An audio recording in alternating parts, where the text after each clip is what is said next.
lesiones de la vía óptica, los diferentes niveles de la vía óptica y las alteraciones como se presentan, como ustedes ven aquí, en el campo visual. Los nervios oculomotores, que son el tercero, el cuarto y el sexto pares craneales. El tercero es el motor ocular común, el cuarto es el patético, el sexto el motor ocular externo o abducens, como ustedes también lo conocen.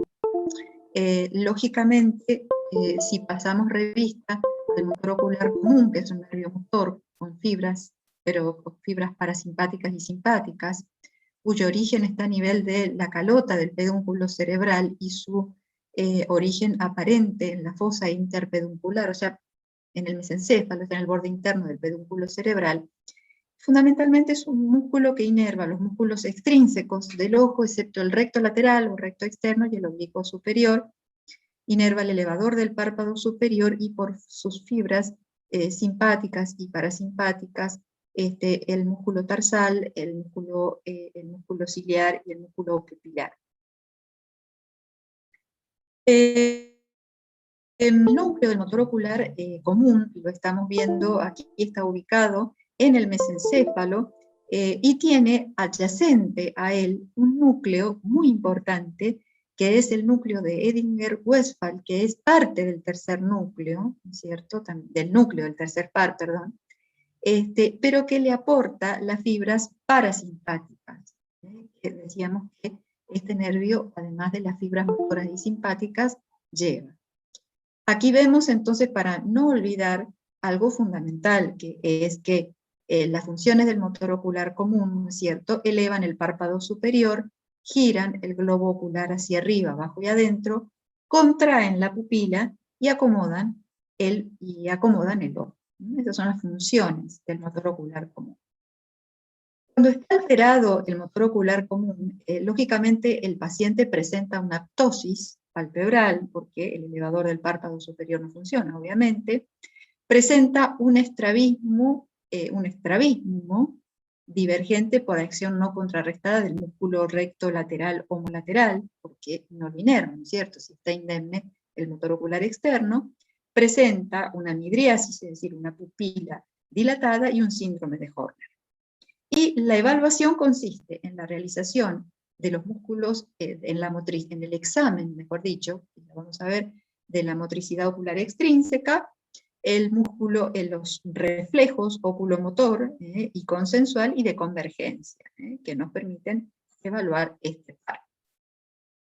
Como concepto, bueno, es para que a ustedes les quede, el tercer par en realidad es un complejo nuclear que presenta, además del núcleo principal, el núcleo de Edinger-Westphal, una cantidad de interconexiones cerebrales hacia corteza, cerebelo, núcleos vestibulares, formación reticular, ¿no es cierto?, que de alguna manera hacen que lesiones a diferentes niveles nos provoquen compromiso del mismo. El cuarto par, o nervio troclear o patético, es un músculo motor. El origen real está en el mesencéfalo, lógicamente también. El aparente está a nivel, en la cara dorsal del mesencéfalo, a ambos lados del frenillo, de la língula, ¿no es cierto? Y los órganos que inerva es, dentro de la motilidad ocular extrínseca, el oblicuo superior. El patético o troclear, acá tenemos el origen aparente, como lo vemos, ¿no es cierto?, en la cara dorsal del mesencéfalo, y su núcleo es un pequeño núcleo situado en la parte ventral de la sustancia gris, cuyas fibras emergen, bueno, dan vuelta y emergen por la cara dorsal, e inerva el músculo oblicuo mayor, que a lo mejor lo conocen por ese nombre, o superior, que desplaza el globo ocular, como ustedes lo leen allí, hacia abajo y hacia adentro. Entonces aquí gira el ojo hacia abajo, el patético, ¿no es cierto?, nos permite girar el ojo hacia abajo y hacia afuera, y en la patología va a haber un estrabismo convergente si no contrarrestan los otros músculos extrínsecos. O sea, ¿cuál es la dificultad? La dificultad sería, por ejemplo, la dificultad para bajar escaleras, o sea, para girar la vista, guiar el globo ocular hacia abajo, y impidiendo el poder visualizar las escaleras, al bajar las escaleras. Y además, en la evaluación, decíamos que lleva los movimientos, el movimiento ocular, ¿no es cierto?, es llevar el ojo hacia abajo y hacia afuera. Y para que no lo recordemos, les puse acá un dato que es el copiador, ¿no es cierto? Entonces ustedes, este es el que permite la acción del copiador, ¿no es cierto? Bien. El motor ocular externo, que es el abducen, también es el sexto par, el núcleo, el origen real, en la protuberancia, ¿no es cierto? Y desde allí emergen a nivel de la protuberancia, ¿no es cierto? Y penetran en el seno cavernoso para atravesar la órbita por la hendidura, llegando, mejor dicho, a la órbita por la hendidura esfenoidal, ¿verdad? Y llegar y distribuirse por el músculo recto externo, al cual inerva. Acá lo estamos viendo emerger en el surco pontobulbar, justo en la cara ventral del tronco cerebral, a diferencia del patético, recién, ¿no es cierto? Este está en la cara ventral, por encima de las pirámides, vulvares. La función gira el globo ocular hacia afuera, la patología, cuando está afectado, entonces, es el estrabismo convergente. Entonces, un esquemita que me parece muy práctico es que ustedes entonces recuerden que el recto superior lleva los globos oculares hacia arriba, acá lo tienen, ejemplificado, recto superior, recto inferior, el recto medial hacia adentro, perdón, el recto medial es el músculo, estos superior, inferior y el medial están inervados entonces por el motor ocular común, el lateral por el recto lateral por el motor ocular externo. Y el oblicuo superior, ¿no es cierto?, por el cuarto. El resto, entonces, menos el oblicuo superior y el recto lateral, el resto, para hacerlo más sencillo, está todo inervado por el tercer par. Bueno, ¿qué es lo que tengo que hacer para evaluar los nervios oculomotores? En realidad se evalúan en forma complementaria, en conjunto, porque lo que tenemos que hacer es evaluar la motilidad ocular extrínseca, como les decía, que ya lo vamos a ver las características de las pupilas, evaluar la motilidad ocular intrínseca, que se refiere a los reflejos fotomotor consensual y de acomodación, y también evaluar los movimientos conjugados de los ojos. Entonces, un paciente que tiene alteraciones, ¿no es cierto?, en cualquiera de estos músculos, como sintomatología presenta la diplopía, es decir, la visión doble, como ustedes lo están viendo aquí. Y a la inspección, lo que observamos es, como se los he dejado aquí, presenta una ptosis palpebral y seguramente tiene una posición de la cabeza, ¿no es cierto?, alterada para poder, para lograr una mejor visión, y también una alteración en la posición primaria de los ojos o de la mirada, ¿no? Eso es fundamental. Entonces aquí lo que vamos a evaluar es cada ojo por separado. Entonces, en la motilidad ocular extrínseca, yo le hago al paciente sentado delante de mí, ¿no es cierto?, y sosteniéndole la cabeza, porque la cabeza no la puede mover, pedirle entonces que lleve sus globos oculares hacia diferentes posiciones, que es lo que estamos viendo. Entonces yo le digo, lleve los ojitos hacia arriba, lleve los ojitos hacia abajo, lleve los ojitos hacia un lado, hacia el otro, y lo vamos llevando, ¿no es cierto?, en forma oblicua, tratando de dibujar lo que ustedes seguramente habrán leído, les habrán explicado como una H, ¿no es cierto?, delante del paciente, hacia arriba, hacia abajo, hacia un lado, hacia otro, y van también en posiciones diagonales, pudiendo cubrir todas estas posiciones que estamos observando porque corresponden a la motilidad ocular extrínseca. Entonces, alteraciones en la motilidad ocular extrínseca, cuando alguno de estos pares craneales está alterado, entonces ustedes ven aquí como un ojito, ¿no es cierto?, está lateralizado y el otro no. Entonces, a esto es a lo que se le llama estrabismo. El estrabismo puede ser, de acuerdo, acá lo que hay, ¿no es cierto? Normalmente los globos oculares, si ustedes observan a una persona, están paralelos. Aquí, estos niños que ustedes ven, han perdido ese paralelismo. Y entonces, el estrabismo puede ser convergente si se va hacia adentro, como lo están observando acá, o divergente si, en caso contrario, ¿no es cierto?, apunta el globo ocular hacia afuera.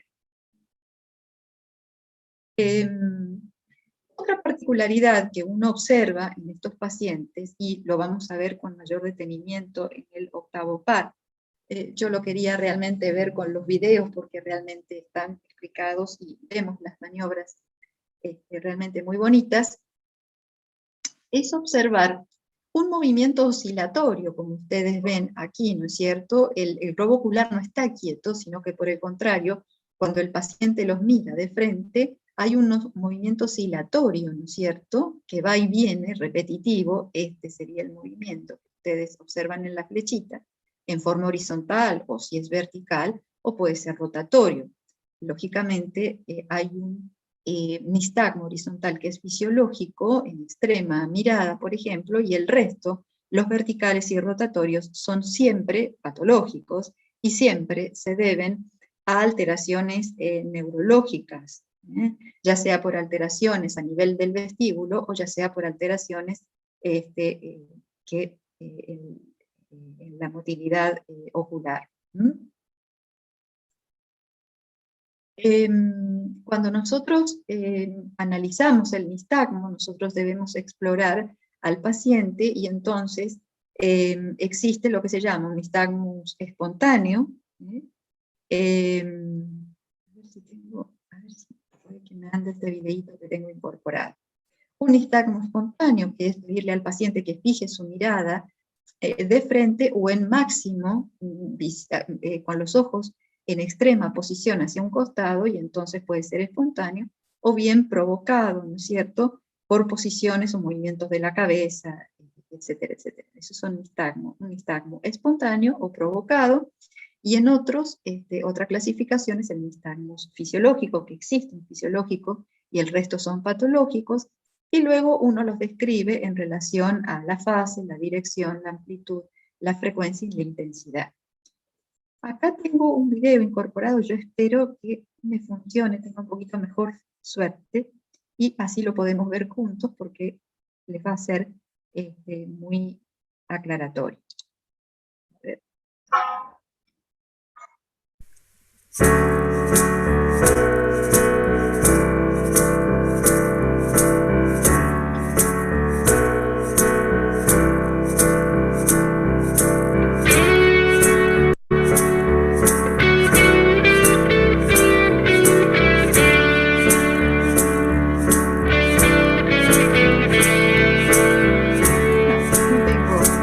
Hoy no tengo suerte para nada en esta parte.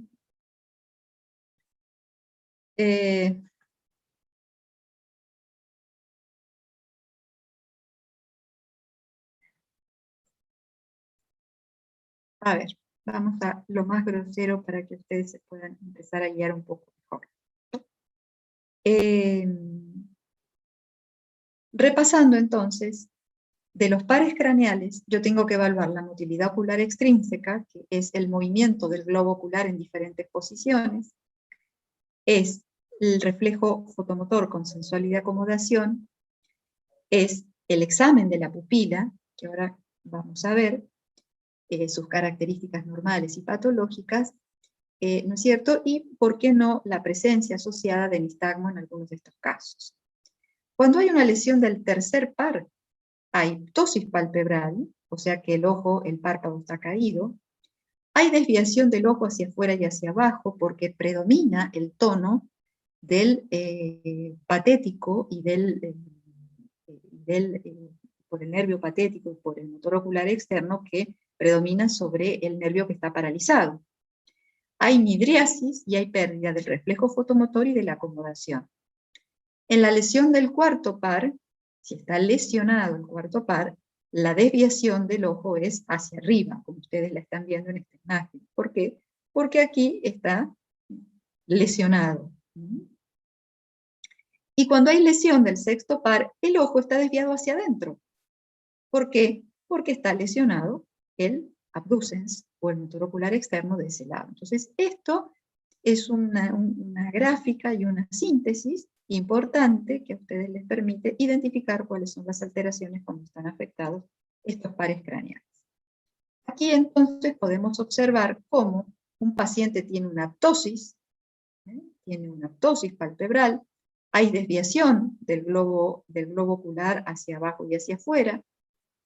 No se alcanza a ver en estas imágenes la midriasis, y la ausencia de los reflejos tiene que surgir ante el examen físico. Las parálisis pueden ser completas o incompletas, ¿no es cierto? O sea que puedo tener todas las alteraciones, como las que acabamos de ver, por ejemplo, aquí, o podemos tenerlas parciales, ¿sí?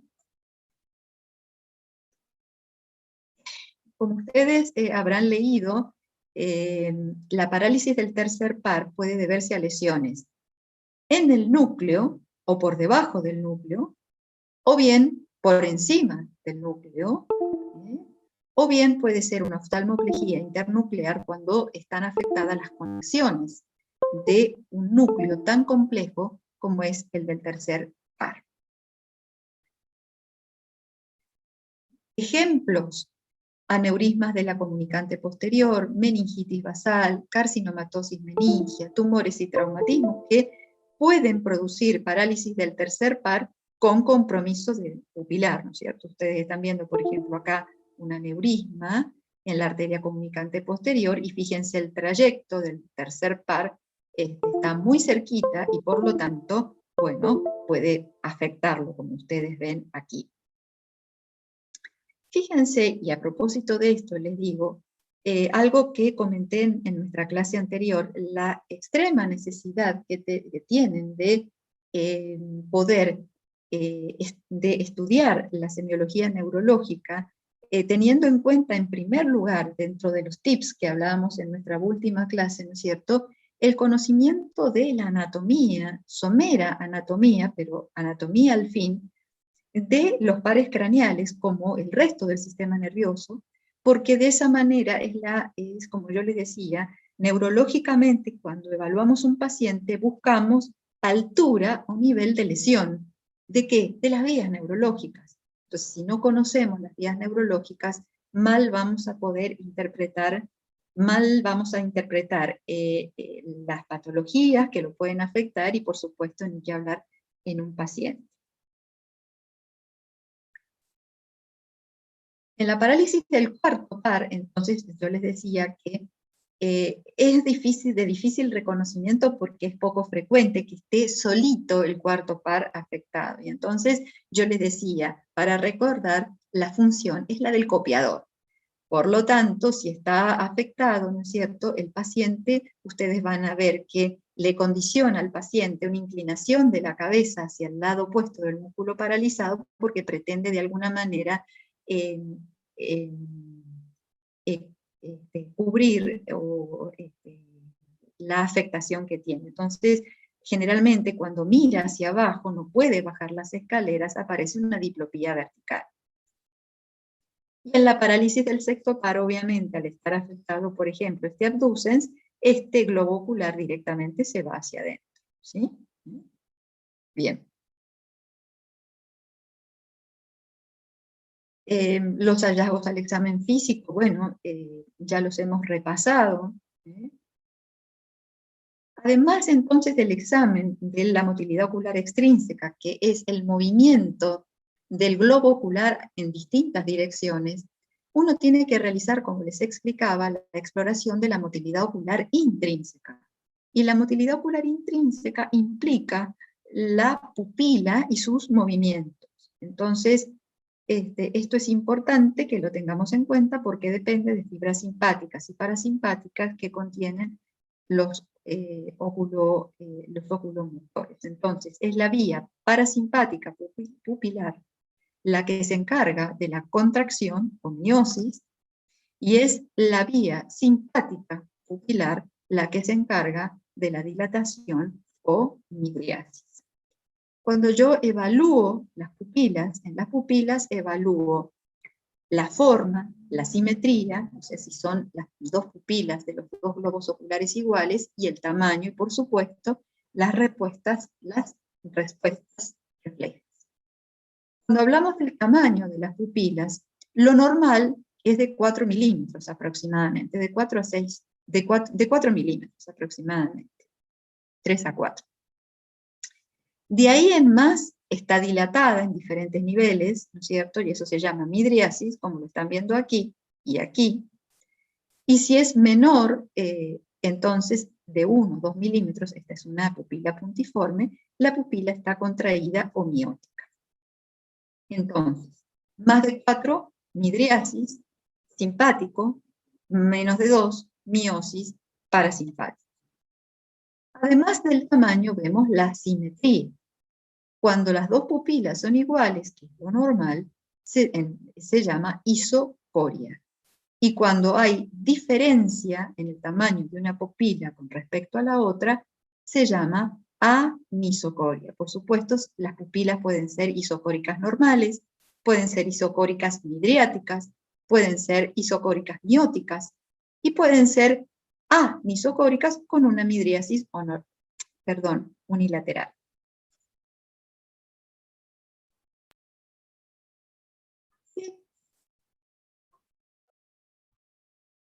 Sí, no hay un centímetro ni hay una regla. No, para nada. Por eso te muestro estas imágenes, porque realmente si vos, si vos pones a una persona, le cierras los ojitos y se los haces abrir delante de una ventana, por ejemplo, eso se me está ocurriendo en este momento, vos vas a ver que con esa luz la pupila se presenta de esta manera. Es una pupila miótica, porque es la respuesta a la luz.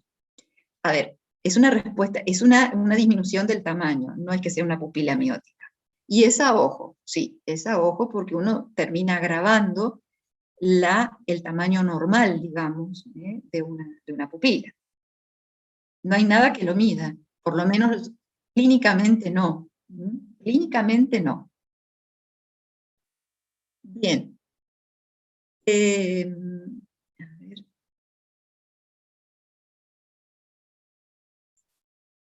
Como ejemplo, por ejemplo, de una midriasis unilateral como la que vemos acá, que son pupilas anisocóricas con una midriasis unilateral, bueno, es una hernia uncal, que es debido a la compresión, como ustedes leen allí, del motor ocular común. Entonces, por ese motivo, se produce una midriasis unilateral. Y ven en la parálisis del tercer par el resto de la semiología, de los signos. La ptosis.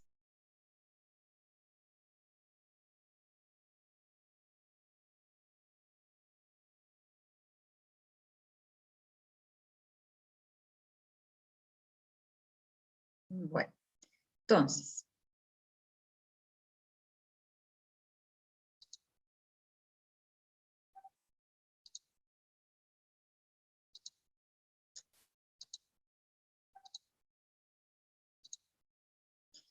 Entonces, yo les decía recién que pupilas anisocóricas, como ustedes les estarán viendo aquí, porque ustedes ven que tienen diferente tamaño, con una midriasis unilateral. Ejemplo, una hernia del uncus, del hipocampo, que directamente comprime el tercer par por encima, sí, desde arriba, y entonces provoca una midriasis. Y acá ven el ojito del paciente, les decía yo, donde tienen la ptosis, tienen la desviación del globo ocular, y si le abren el párpado y le miran la pupila, le van a encontrar la pupila midriática. Por supuesto, del lado correspondiente. Sería de este lado en este paciente.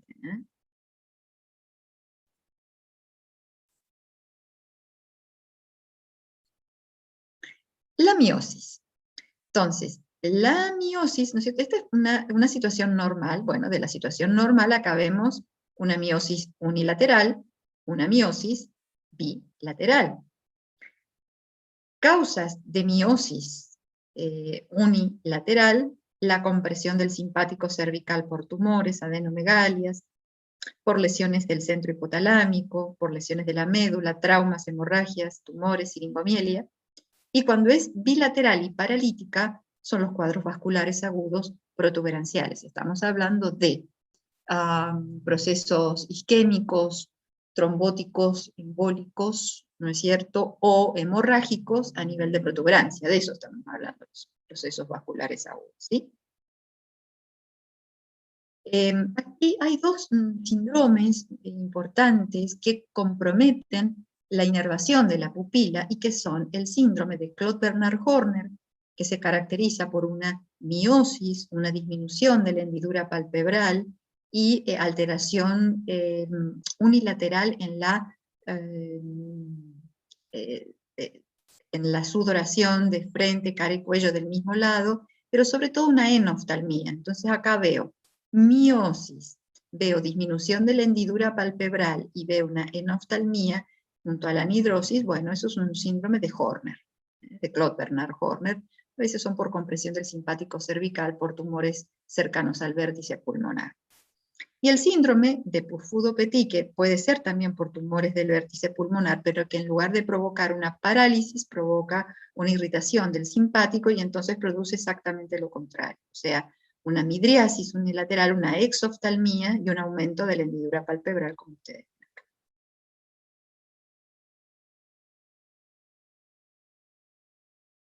acá. Cuando, además de estudiar la forma, el tamaño, perdón, y la simetría, estudiamos la forma de las pupilas, entonces las pupilas son redonditas, son esféricas, ¿no? Pero, y son además de borde liso, y bien regular. Bueno, cuando hay irregularidad en el contorno pupilar, como estamos viendo en estas imágenes, a eso se le llama discoria, ¿no es cierto? Y puede ser por enfermedades del iris, puede ser por traumatismos oculares, o a veces pueden ser el coloboma primario o secundario a una cirugía, pero sobre todo traumas oculares o enfermedades del iris. Los reflejos, nosotros dijimos que hacíamos la motilidad ocular extrínseca, por un lado los globos oculares, después hacíamos el examen de la pupila y luego veíamos los reflejos pupilares. Entonces, muy importantes, el reflejo fotomotor, consensual y de acomodación y convergencia.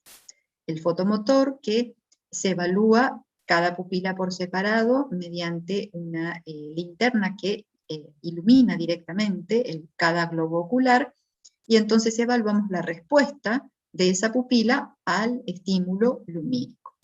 En el consensual, nosotros iluminamos de un lado y observamos la respuesta del otro, separando con una mano un globo ocular del otro para que no reciba estímulo en forma bilateral, y el reflejo de acomodación o convergencia, en el que se le solicita al paciente que mire hacia un punto lejano, ¿no es cierto?, y que luego dirija la mirada el movimiento, siga el movimiento del dedo índice del explorador, y entonces vamos a observar como respuesta una miosis y una convergencia de los globos oculares. Entonces son los tres reflejos. El sustrato anatómico es el que acabamos de decir, ¿no es cierto?, cuando, las fibras que inervan, las fibras ganglionares directas parasimpáticas, ¿no es cierto?, que inervan el cuerpo ciliar, que son responsables de la acomodación, y el esfínter de la pupila son las responsables del reflejo fotomotor. Vamos a repasar entonces algunas maniobras que las estamos viendo más en un dibujo más claro. El reflejo fotomotor, nosotros analizamos la respuesta de la pupila ante el estímulo directo. En el consensual, nosotros observamos del lado opuesto al lado estimulado, si hay respuesta, ese es el reflejo consensual. Aquí lo estamos viendo, ¿sí? Al proyectar la luz, miosis. Y en el consensual, estimulamos de un lado y observamos la respuesta del otro lado que ha sido estimulado. En el reflejo de acomodación y convergencia, nosotros utilizamos o nuestro dedo índice o un objeto. El paciente tiene que seguir el movimiento de ese objeto o de nuestro dedo índice, y como resultado de la aproximación de ese objeto o dedo índice hacia la nariz del paciente, se produce la miosis y la convergencia de los globos oculares. Esa es la respuesta normal. Puede haber Ahora sí entramos en la patología, ¿no es cierto? Ausencia del reflejo fotomotor. Y en ese caso, entonces, tenemos que tener en cuenta cuál es la vía del reflejo fotomotor. Y en la vía del reflejo fotomotor intervienen el nervio óptico aferente, como vía aferente, y el tercer par, el oculomotor, ¿no es cierto? O tercer par, la vía eferente. Entonces, cualquier alteración a nivel del óptico o una alteración, es decir, algunas alteraciones del segundo par y del tercer par, nos pueden llevar a una alteración en el reflejo fotomotor. Como por ejemplo las neuritis ópticas, podríamos citarlo como ejemplo, o bien una parálisis completa del tercer par, donde también se va a ver involucrado el reflejo fotomotor.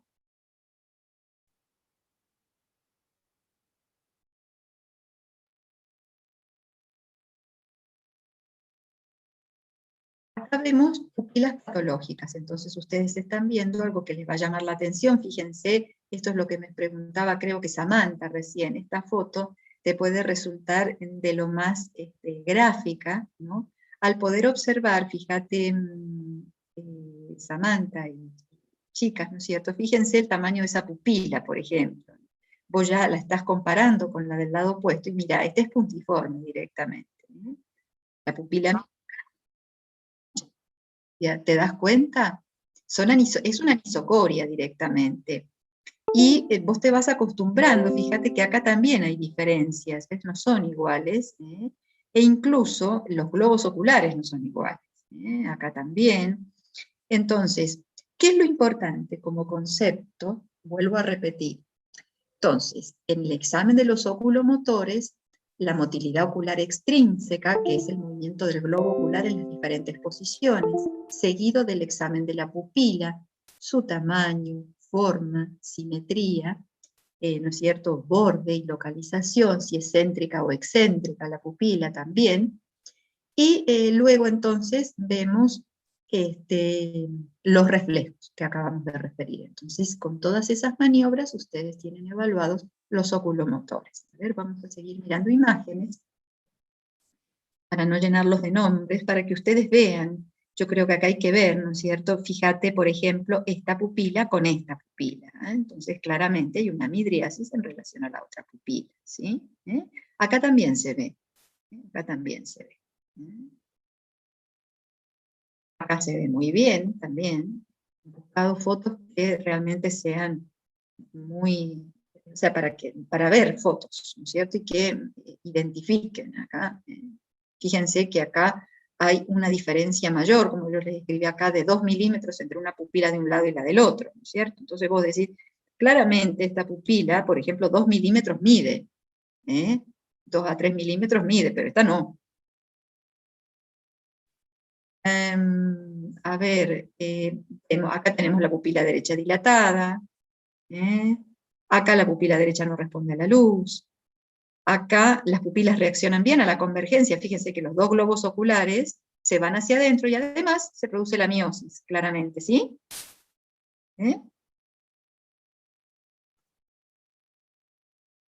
La alteración del reflejo consensual. El reflejo consensual yo estimulo de un lado y observo la respuesta del lado opuesto.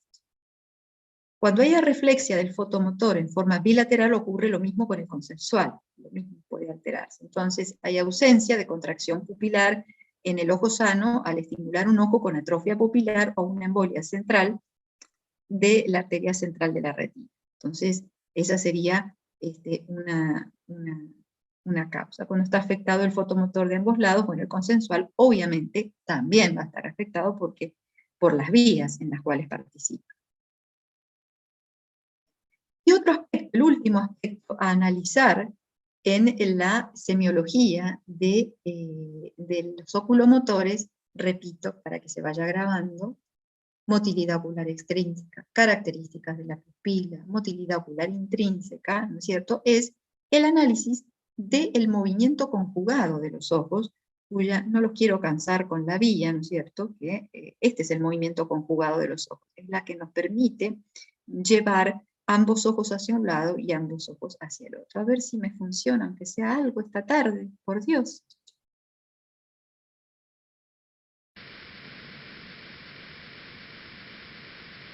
Los movimientos conjugados laterales pueden ser involuntarios, originándose movimientos lentos de seguimiento en el lóbulo occipital, o voluntarios caracterizados por movimientos oculares rápidos, originados en el área 8 del lóbulo frontal. Estas fibras corticales descendentes descienden por el brazo anterior de la cápsula interna, llegan al mesencéfalo y cruzan al lado opuesto para dirigirse al centro de la mirada conjugada lateral en la formación reticular de la protuberancia. Desde allí se estimula el núcleo del sexto par homolateral para abducir el ojo correspondiente, mientras otras fibras originadas en un grupo de neuronas internucleares de dicho núcleo cruzan al lado opuesto, ascienden por el fascículo longitudinal medio y llegan al núcleo del tercer par en el mesencéfalo, al que estimulan para lograr la contracción simultánea del recto interno contralateral. Bien, esa es la explicación del sustrato anatómico, que ustedes ya conocen, ¿no es cierto?, de anatomía. Nada más, simplemente se los hice escuchar para que ustedes, es la imagen más clara que encontré realmente de la vía, ¿no es cierto?, lo más clara posible para explicarnos en la vía que nos explica, ¿no es cierto?, este movimiento que ustedes están observando, ¿no es cierto?, que es el movimiento con la mirada conjugada lateral o movimiento conjugado de los ojos. Bien, ustedes están viendo acá entonces cómo el explorador sostiene la barbilla del paciente para que no mueva la cabeza, porque sin mover la cabeza le piden que siga con sus ojos los movimientos de este objeto, de sus dedos, puede ser índice.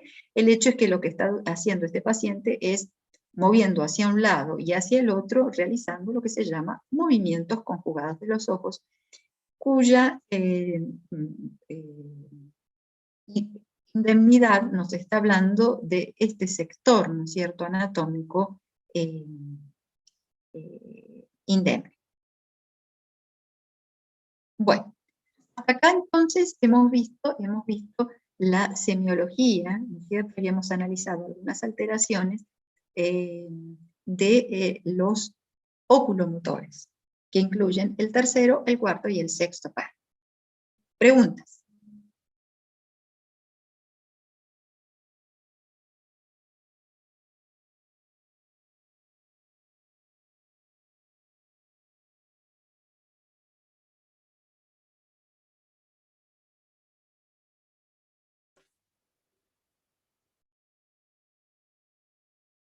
Están muy calladitas y yo las entiendo. No sé si está siendo demasiado compleja. Yo estoy tratando de algunas cosas saltarlas para no darle tanto dato y por lo menos que vean y repetir sistemáticamente algunas cosas groseras para que ustedes se les vayan grabando y para que ustedes vayan viendo, sobre todo imágenes que los van a ayudar, ¿no?, a la hora de sentarse a estudiar.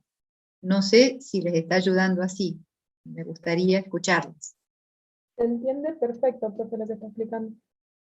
Bueno, entonces, no, de eso estoy segura, porque sé lo que es ir al libro y estudiar esto solos. Entonces, no. Entonces, aquí hay mucho dato, es verdad, está muy cargada de datos, pero bueno, estos Power yo los preparé el año pasado, ¿verdad? Y están cargados de datos, está muy digerido todo, no falta nada, pero también entiendo que ustedes tienen que ir de a poco con todo esto, entonces bueno, lo vamos haciendo de esa manera. Vamos a ir entonces ahora al quinto par craneal, que es el nervio trigémino. Yo les decía a ustedes en la clase anterior que dentro de los tips, recuerdan que les dije para estudiar esto,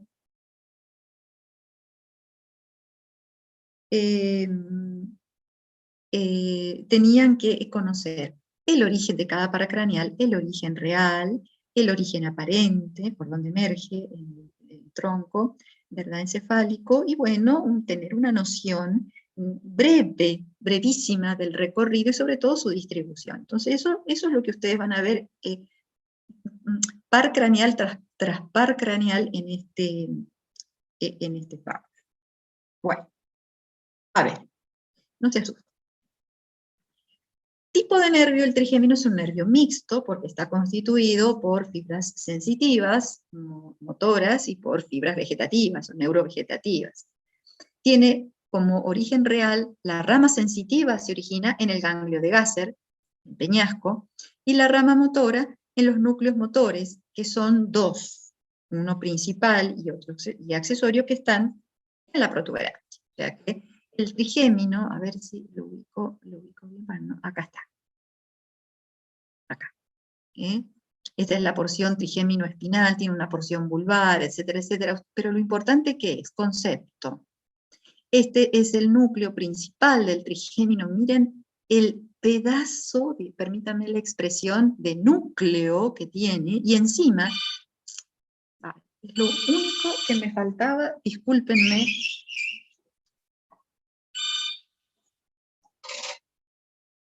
Hola.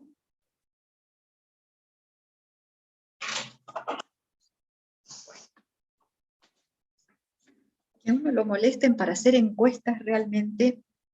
Entonces, tenemos el núcleo principal, ¿no es cierto? Que es el núcleo principal del trigémino, y el núcleo accesorio, no los quiero confundir, discúlpenme, porque esto es ya otro nervio. Pero acá lo marqué muy bien. Entonces, el núcleo motor, núcleo principal, y el núcleo accesorio del trigémino. Ahora está bien marcado como corresponde. Lo que están viendo del otro lado es otra cosa, disculpen.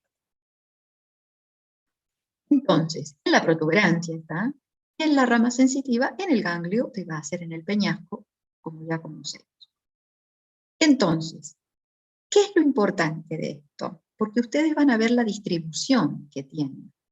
Tiene distribución para los músculos masticadores, recordando que la rama motora del trigémino inerva los músculos masticadores. Y además tiene una rama sensitiva que obviamente, ustedes lo están viendo en este esquema, se distribuye en la sensibilidad de la cara y también incluye los primeros segmentos cervicales. Ustedes lo tienen marcadito hasta acá, hasta C4, como lo ven, ¿sí? Entonces, esos son conceptos importantes. El origen aparente y el origen de la raíz sensitiva y la motora, disculpen, está en la cara anterior de la protuberancia. Ahí lo estamos viendo, ¿no es cierto? El origen aparente del trigémino en la cara anterior de la protuberancia, por fuera del rodete piramidal. O sea, por fuera de esto, que es el rodete piramidal. Bueno. ¿Qué inerva? Ya se los dije. Los músculos masticadores. ¿Cuáles son los masticadores? El temporal, el macetero, los pterigoideos, vientre anterior del digástrico, miloioideo, etcétera, etcétera. Y la sensibilidad, obviamente, bueno.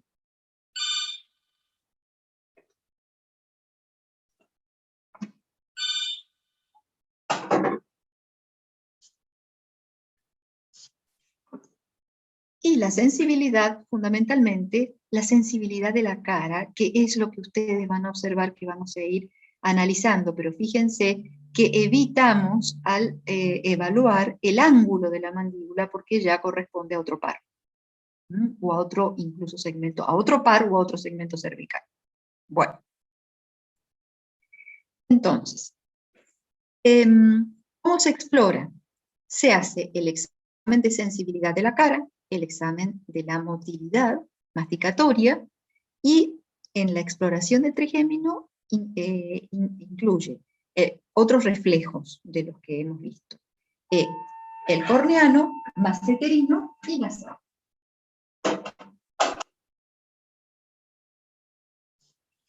Entonces, nosotros vamos a revisar al paciente, ya sea la sensibilidad táctil, con un algodón o con el pincel del martillo, cuando le toco la piel, ¿no es cierto? Podemos utilizar un objeto punzante para la dolorosa, y eso es lo que utilizamos habitualmente. Habitualmente utilizamos el cepillito o bien el punzó que trae, el objeto punzante que trae el martillo, y lo damos vuelta, ¿no es cierto?, de un lado y del otro, pidiéndole al paciente que nos diga si es toca o pincha. Y de esa manera lo vamos haciendo. Miren, aquí en la frente, porque vamos analizando cada una de las ramas del trigémino. Entonces, lo hacemos, fíjense que la distribución del trigémino, esto es todo C2, ¿no es cierto? La distribución del trigémino parte del vértex, entonces nos vamos al vértex y le preguntamos al paciente, toco, pincho, lo hago en la frente, lo hago en la región maxilar superior y lo hago en la región de la mandíbula, pero no me voy, no toco el ángulo del maxilar. Entonces, ustedes lo están viendo acá de frente, que lo hago con una torunda de algodón, entonces con los ojitos cerrados, como se evalúa la sensibilidad siempre, y le pregunto al paciente si siente o no siente, aquí, aquí, aquí, luego lo hago aquí, aquí y aquí, y luego hago la comparación, si es igual de un lado que del otro en cada uno de estos 3 puntos, por ejemplo. A ver si tengo...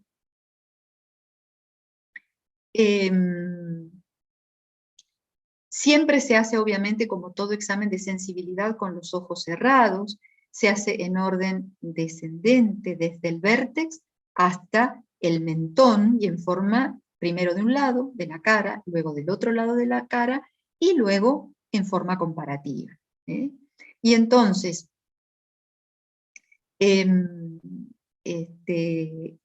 a ver, aquí, la exploración motora. La exploración motora, fíjense, estoy de frente y le digo al paciente que por favor me muestre los dientes. Yo puedo palpar los músculos temporales o puedo palpar, como ustedes ven aquí, los músculos maceteros. ¿Por qué? Porque yo le pido al paciente que haga la acción de morder y relajar estos músculos, la mandíbula, varias veces. Entonces yo valoro la fuerza que tiene y fíjense acá, ¿no es cierto?, al palpar los músculos maceteros, y si es simétrica la respuesta, si es igual de este lado que de este otro lado. Luego le pido al paciente que abra la boca contra resistencia, o sea, yo coloco la mano sobre el mentón y el paciente le digo, abra la boca, por favor, y yo me opongo. Eso es hacer una contrarresistencia. Y observar con la boca abierta si la mandíbula está bien alineada o está desviada. Completa el examen de los masticadores que el paciente proyecte la mandíbula hacia adelante y la lateralice hacia un lado y hacia el otro. Entonces allí yo tengo hecha todo lo que es la exploración motora del trigémino. Para evaluar los reflejos en los que participa el trigémino, porque no es exclusivo del trigémino, son exclusivos del trigémino, sino en los que participa, entonces, fíjense, hago o puedo tomar el reflejo nasopalpebral o clavelar, que es trigémino facial, el reflejo corneal, que también es trigémino facial, o sea, vía aferente, vía eferente, mientras que en este caso, el único que es trigémino, trigeminal, es el reflejo maceterino, que ustedes lo ven evaluando aquí, y cuya alteración implica que es solo la vía del trigémino, ¿verdad?, la que está afectada. Yo les puse acá un dato, el reflejo maceterino puede estar abolido, pero también el reflejo maceterino puede estar vivo, muy vivo. Y en ese caso es signo de compromiso supratentorial de la vía motora asociado a un piramidalismo que ya vamos a ver más adelante. Bien, entonces yo puedo hacer, además de la sensibilidad de la cara, además de la función motora de los masticatoria, evaluar reflejos que comparte el trigémino con el facial, el nasopalpebral y el corneal, y el maceterino, cuya vía es trigémino trigeminal. El nasopalpebral se utiliza, como ustedes ven muy bien, el martillo de reflejos, pidiéndole al paciente que entorne sus ojos suavemente y golpeando a nivel de la región de la glabela. En el maceterino coloco mi dedo índice sobre el mentón del paciente, le pido al paciente que deje su boca entreabierta y golpeo sobre mi dedo, es indirecto en este caso, y se produce como respuesta la contracción y el cierre de la boca, y acá la contracción y cierre de ambos ojos. En el corneal tomo una torunda de algodón, hago una punta delicadamente fina o una gasita, un hilito de una gasita, le pido al paciente que mire hacia un costado y toco sobre la córnea. la respuesta es el cierre, obviamente, ¿no es cierto? La vía aferente es el trigémino, y el cierre se produce por la acción del séptimo par, en este caso, ¿no es cierto? Estos son los reflejos en los que participa el trigémino. Alteraciones frente. Sí. Claro, claro. Es decir, la función, si fuese una lesión donde hay parálisis, bueno, entonces se produce la ausencia del movimiento, ¿no es cierto? Por ejemplo, a ver si estas imágenes les sirven. Cuando hay una lesión completa, una parálisis sería, no una irritación, sino una parálisis del quinto, hay una anestesia homolateral de la mitad de la cara. Van a ver, miren la apertura bucal, como cuando el paciente yo le pido que abra la boca y la dirige, abre la boca, pero lo hace en forma asimétrica, esto no es normal. Hay compromiso de la masticación, hay disminución del relieve del temporal y macetero del mismo lado, y hay conservación de los músculos de la frente, los párpados y los labios, porque están inervados por el facial, no por el trigémino. ¿Se entiende? Esto es una lesión completa, una parálisis del quinto par. Lógicamente, no los quiero cansar con esto, pero lógicamente las alteraciones van a depender de la altura de la vía en la que se esté produciendo la lesión. Va a ser diferente si son las lesiones. Ustedes tienen que tener en cuenta que en los pares craneales, por eso tienen que conocer dónde están los núcleos, dónde están los orígenes reales o aparentes, dónde se distribuye, así una breve noción del recorrido, porque una cosa es que la lesión esté por encima del núcleo, en las fibras córtico-vulvares, a que las lesiones estén directamente en el bulbo, en la protuberancia, en el núcleo, a que las lesiones sean infranucleares. Si las lesiones son en las fibras córtico-vulvares, afectan las funciones motores contralaterales, o sea, va a haber una paresia contralateral. Si las lesiones son nucleares, las parálisis, dependiendo de dónde esté localizada la lesión y su tamaño, podrán ser uni o bilaterales. Y si son infranucleares, vamos a tener la sensibilidad en todas sus formas afectadas, de una, de dos o de las tres ramas, y una hipo o arreflexia.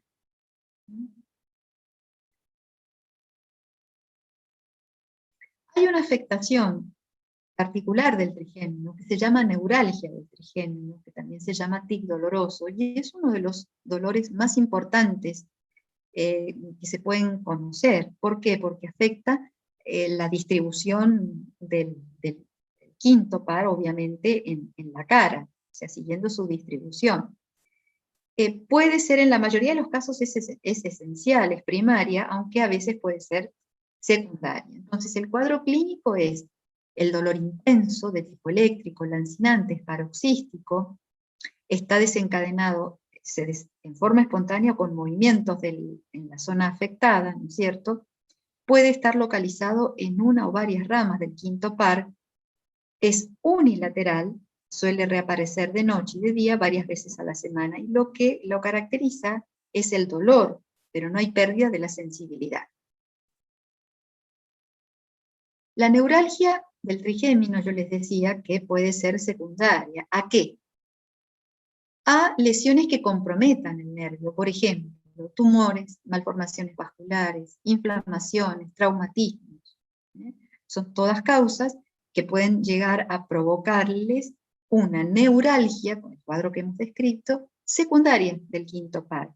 Las causas más comunes de la neuralgia secundaria son los tumores del ganglio de Gasser o del ángulo pontocerebeloso. Entonces eso es quizá el concepto más importante, ¿no? de esta neuralgia secundaria.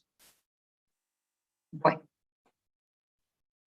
hasta aquí entonces llegamos, por lo menos hoy, ¿no es cierto? Porque es mucha, si bien hemos visto parte de pares craneales en la clase anterior, hoy hemos visto el desarrollo de los oculomotores, cuarto, sexto, tercero, cuarto y sexto, y el quinto par, que es bastante, ¿no? Así que bueno, no sé si tienen alguna pregunta.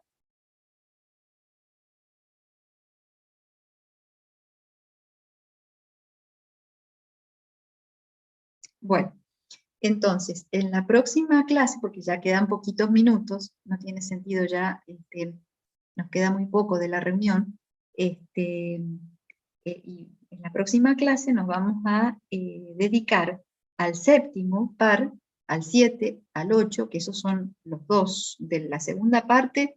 Los dos pares más importantes son el séptimo y el octavo, ¿no? También están el 9, el 10, el 11 y el 12, obviamente, pero quizá de todos, de lo que nos resta, los más importantes son el séptimo y el octavo. Y de esta primera parte, los más importantes son el óptico, los oculomotores y el trigémino, son realmente importantes. El olfatorio es menos importante, ¿no? Como par craneal. Bueno, yo las dejo acá y nos veremos, si Dios quiere, el lunes, para continuar ya con la segunda y última parte de la clase de pares craneales. Y esperando a ver si puedo poner en funcionamiento, que funcionen bien estos vídeos, porque creo que les van a resultar muy lindos y muy útiles.